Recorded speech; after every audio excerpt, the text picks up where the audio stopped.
بالعكس ده رئيس الجمهورية بيقولوا الضيوف ومدينهم حقوق، في ناس منهم واخده حقوق زيهم زي المواطن المصري اللي هم بشكل يعني رسمي، والتانيين اللي داخليه بتهيب بيهم وبتوجه لهم نداءات وتقنين الاوضاع. ولسه مجلس الوزراء مطلع بيان من فتره بيتكلم على تدقيق الاعداد.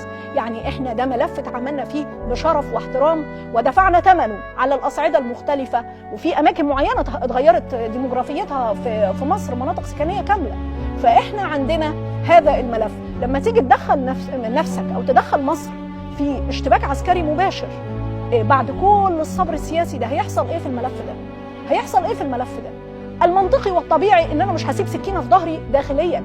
يعني انا مش هخوض حرب احط فيها اولادي واحط فيها اقتصادي واحط فيها جيشي واحط فيها كل مقدراتي، وانا في ظهري 9 مليون واحد انا ما اعرفش اتجاهاتهم السياسيه ايه، اصرف عليهم واحتويهم وانا مجوع شعبي عشان بدافع عن ارضي. ده مش هيحصل.